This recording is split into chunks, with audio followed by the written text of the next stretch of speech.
जय संविधान, जय भीम, महात्मा गांधी की जय, गोडसे मुर्दाबाद। देखिए, मैं व्यक्तित्व, अलग अलग लोगों के व्यक्तित्वों का कंपैरिजन कर रहा था और उनकी तुलना कर रहा था। तो अचानक मुझे ऐसा लगा कि माननीय मोदी जी की जो पर्सनैलिटी है और जो उनके स्टेटमेंट्स हैं और उनकी जो कार्यप्रणाली है, वो किस व्यक्ति से सबसे ज्यादा मेल खाती है। तो मुझे लगा, अमिताभ बच्चन का एक डायलॉग था कि अमिताभ बच्चन के उस डायलॉग से, इसका मतलब अमिताभ बच्चन के व्यक्तित्व से माननीय मोदी जी के व्यक्तित्व में बहुत ज्यादा सिमिलैरिटीज हैं।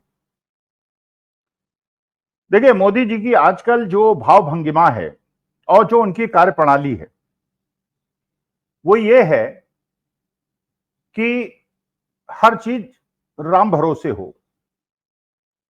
राम, अमेरिका जो कर रहा है उसे करने दिया जाए, चीन जो कर रहा है उसको करने दिया जाए, रूस को करने दिया जाए, कनाडा को करने दिया जाए, बांग्लादेश को करने दिया जाए, अपने सारे पड़ोसियों को करने दिया जाए और देश को भगवान भरोसे छोड़ दिया जाए, राम भरोसे छोड़ दिया। राम मंदिर उन्होंने बना ही दिया है, तो अब पूरा जो जिम्मेदारी है और दारोमदार है वो भगवान श्री राम का है। अभी नया नया स्टेटमेंट मिला है सुनने को, अमेरिका के एक्सटर्नल अफेयर्स डिपार्टमेंट से एक मैसेज है। उन्होंने ये कहा है कि America and mister Donald Trump, president Donald Trump, Bharat और पाकिस्तान के बीच के विवाद को कश्मीर के अंदर सुलझाएंगे। अब देखिए, इससे ज्यादा दुखद बात कोई नहीं हो सकती।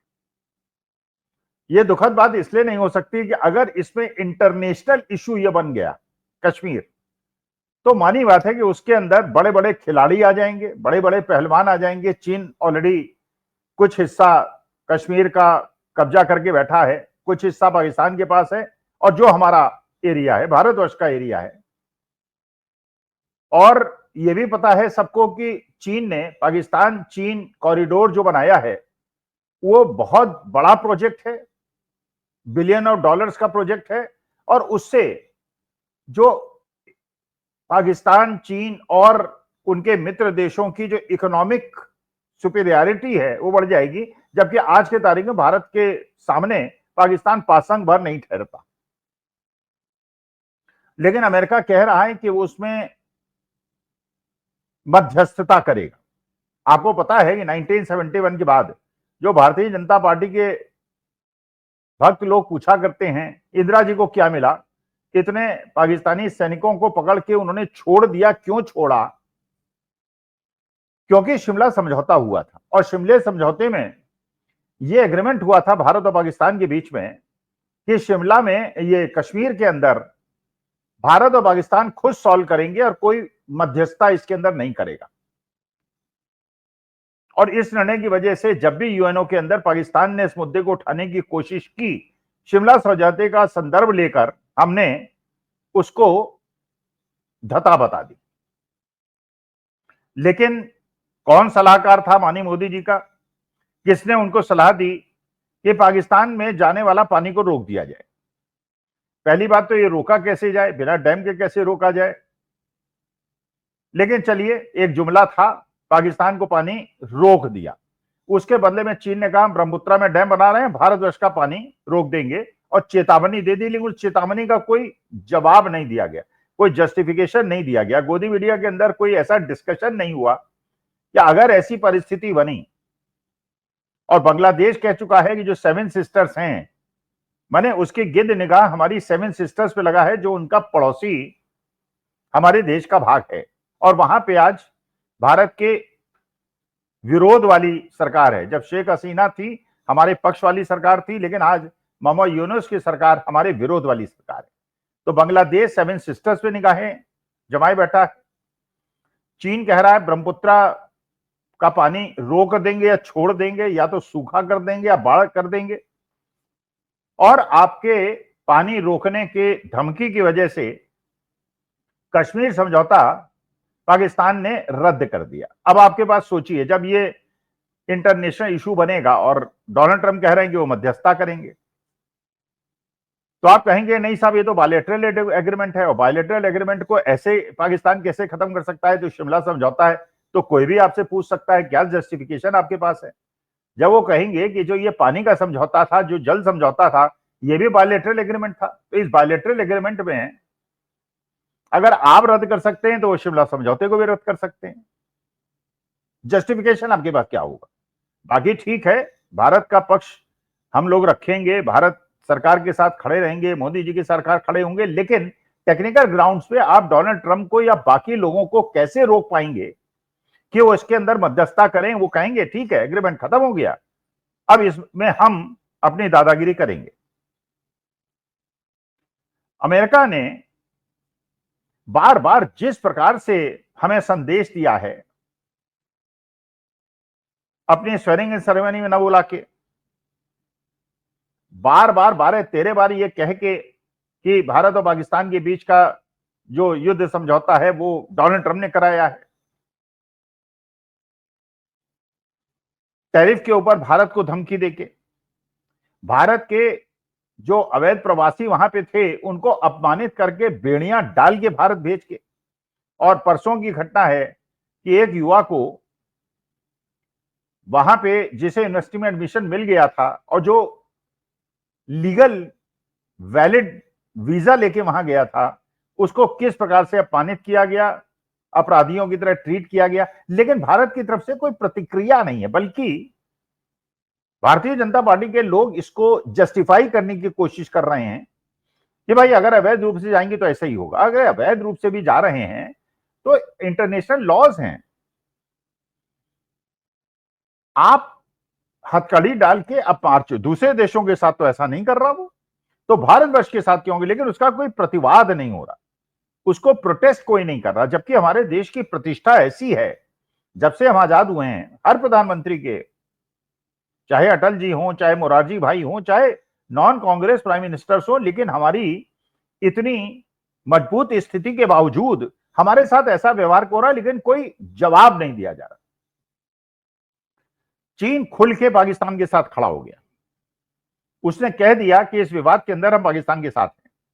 उसने अपने आधुनिकतम प्लेन, फाइटर प्लेन्स पाकिस्तान को देने शुरू कर दिए, उसके सैटेलाइट का उपयोग पाकिस्तान ने किया, उसके ड्रोन्स का उपयोग पाकिस्तान ने किया, तुर्की के ड्रोन्स का उसने किया, और तुर्की भी, अजरबैजान, तुर्की सब उनके साथ खड़े रहे। एडीबी ने पाकिस्तान को लोन दे दिया, वर्ल्ड बैंक ने ले दिया, आईएमएफ ने दे दिया, और भारत डिप्लोमेटिक अपने मिशन में, हमारे देश के प्रधानमंत्री मोदी जी ने तो करीब करीब सारे देशों की यात्रा कर ली थी।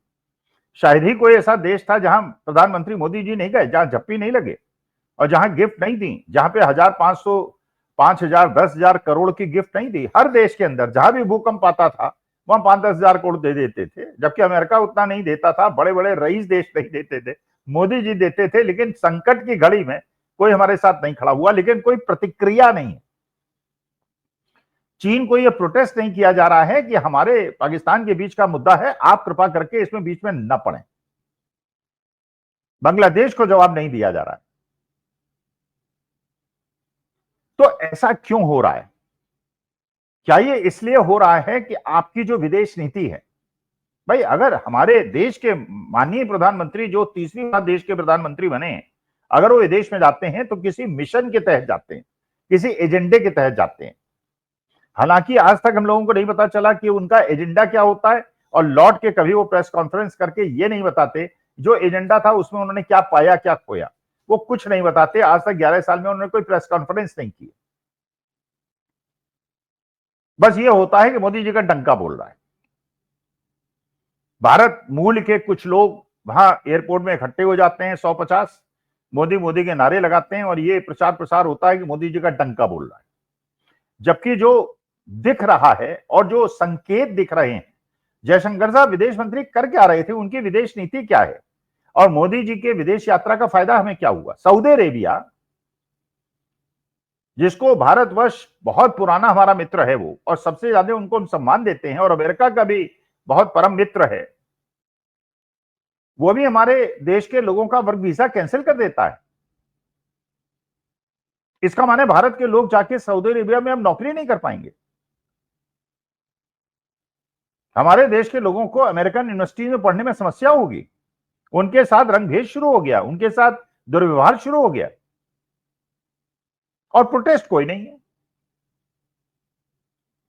अब तो देश की यह स्थिति हो गई है। अब आप सोचिए, गौरव वल्लभ साहब को प्रधानमंत्री के इकोनॉमिक एडवाइजरी बोर्ड में स्थान मिल गया है। गौरव वल्लभ जो कांग्रेस के 2 चुनाव लड़े थे, एक झारखंड से और एक राजस्थान से, दोनों चुनाव हार गए थे, और जो संबित पात्रा जो भारतीय जनता पार्टी के कद्दावर नेता हैं, उनसे बिलियन और ट्रिलियन में कितने जीरो होते हैं ये पूछा करते थे, और बड़ा वायरल वो वीडियो हो जाता था। अब वो मोदी जी के सलाहकार बन गए। मतलब भारतीय जनता पार्टी के सीनियर मोस्ट लोगों को अपमानित करने वाले कांग्रेसी भी आज ऊंचे ऊंचे पद पे बैठे हुए हैं। अभी 2 दिन पहले की खबर है कि 2 पत्रकार, अब पत्रकारों की हालत हो गई, गोदी मीडिया के पत्रकारों की हालत हो गई, नौकरी मिल नहीं रही, गोदी मीडिया से उनको निकाला जा रहा है, आदत खराब हो गई, 5 स्टार 7 स्टार में खाना खाने की आदत हो गई, बड़े बड़े गाड़ियों में घूमने की आदत हो गई। तो एक महिला पत्रकार और एक पुरुष पत्रकार, दोनों इस आरोप में अरेस्ट की गई नोएडा पुलिस द्वारा कि उन्होंने भारत 24 के सीईओ जगदीश चंद्र को 65 करोड़ की फिरौती के लिए फोन किया, उनको ट्रैप करने की, हनी ट्रैप में, और धमकी देकर उनसे वसूली करने का प्रयास किया। सारी बातें रिकॉर्ड हो गई, वो जेल चले गए। ये पत्रकारों की हालत हो गई, पत्तलकार पत्रकार। एक पुराने पत्रकार हुआ करते थे सुधीर चौधरी, जो अलग अलग चैनल्स में रहे, और आज के तारीख में इस बात के लिए उन्हें पुरस्कृत किया गया कि वो 100 करोड़ की घूस मांगने के चक्कर में, और किससे,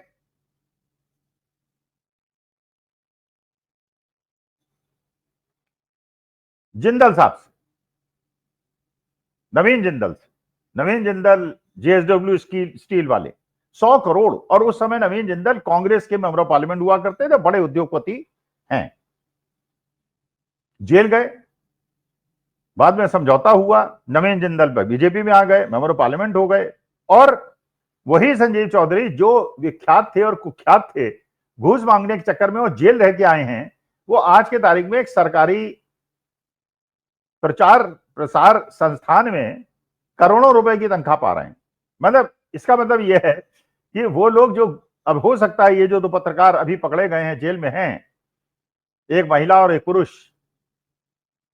फिरौती के लिए ये भी कल किसी बड़े पद पे, सरकारी पोस्ट पे चले जाएं। एक प्रकार का तमगा हो गया है, जो जेल हो आया वो बड़े पद का अधिकारी हो गया। अब मैंने क्यों कहा शुरुआत में, ये माननीय मोदी जी में और अमिताभ बच्चन के उस डायलॉग में एक समानता है।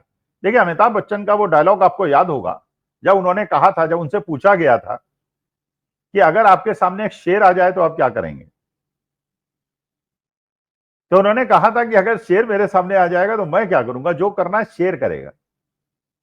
आज की तारीख में भारत सरकार की और मोदी जी की कार्यप्रणाली, अमित शाह साहब की कार्यप्रणाली और सारे मंत्रियों की कार्यप्रणाली देख के ऐसा लगता है कि वो ये कह रहे हैं कि अगर अमेरिका भी हमको धमकी देगा, अमेरिका भी कुछ भी कहेगा, हमारा अपमान करेगा, तो वो करेगा। भाई, वो तो पावरफुल देश है, वो जो चाहेगा करेगा। चीन करेगा तो चीन से तो जयशंकर साहब ने पहले ही कह दिया था कि हम लड़ नहीं सकते, बड़ा देश है। इसका मतलब चीन जो चाहे इसका सो करेगा। और क्योंकि पाकिस्तान चीन के साथ खड़ा हुआ है, इसलिए आतंकवादी हम नहीं रोकेंगे। आतंकवादी मार के हमारे देश के निरीह लोगों को मार के चले जाएंगे तो हम एक सर्जिकल स्ट्राइक कर देंगे और उसका चुनावी फायदा उठाएंगे। बांग्लादेश हमको धमकी देगा, हम कुछ नहीं करेंगे। हम ये भी नहीं बताएंगे कि ये जो युद्ध विराम हुआ है या नहीं हुआ है, ये किसने किया है। G7 में जा रहे हैं, वहां क्या होगा, I keep my finger crossed, वहां क्या होगा। लेकिन मुझे लगता है डोनाल्ड ट्रंप ने एक ट्रैप बिछाया है जिसमें मोदी जी न फंसे, यही मेरी भगवान से कामना है। लेकिन जिस प्रकार से अमिताभ बच्चन का वह डायलॉग था कि मैं क्या करूंगा, जो करना है शेर करेगा, आज के तारीख में भारतवर्ष को, मेरी भारत माता को, सारे विश्व के सभी देशों के रहमो करम पे छोड़ दिया गया है। और ये एक तरह का स्टेटमेंट और इंडिकेशन दे दिया गया है, हम कुछ नहीं करेंगे, तुम्हें जो करना है करो, अमेरिका जो चाहे बोले, प्रतिवाद नहीं होगा। रूस हमारा साथ छोड़ दे, प्रतिवाद नहीं होगा। चीन पाकिस्तान के साथ खड़ा हो जाए, प्रतिवाद नहीं होगा। साउथ कोरिया के अंदर लेफ्ट गवर्नमेंट बन जाए, लेकिन गोदी मीडिया उसको नहीं दिखाएगा, क्योंकि वो केवल ये दिखाएगा एज इफ दक्षिणपंथी पूरे विश्व के अंदर छाए हुए हैं। तो भगवान करे ऐसा ना हो। भगवान राम हमारे आराध्य हैं, लेकिन वो हमें मर्यादाओं में सिखाने के लिए, लेकिन सरकार को कुछ करना पड़ेगा। हर चीज राम भरोसे नहीं छोड़ पाएंगे और दूसरे देशों के रहमो करम पे नहीं छोड़ पाएंगे। जो इंदिरा जी ने भी दिखाया, अटल जी ने भी दिखाया, परमाणु विस्फोट करके सबने दिखाया, और विदेशी हस्तक्षेप को स्वीकार नहीं किया, लेकिन अपनी मजबूती को न समझते हुए जिस प्रकार से हम विश्व के हर देश के सामने झुकते चले जा रहे हैं, तो अमिताभ बच्चन जैसा बनने की आवश्यकता मेरे ख्याल से देश की सरकार को नहीं है। अगर शेर भी आएगा तो उससे लड़ा जाएगा, जो भी आएगा उससे लड़ा जाएगा। अपनी भारत माता की आबरू बचाने के लिए whatever is possible we Indians will do, लेकिन इस प्रकार से झुकना मेरे हिसाब से ठीक नहीं। नमस्कार, धन्यवाद और प्रणाम।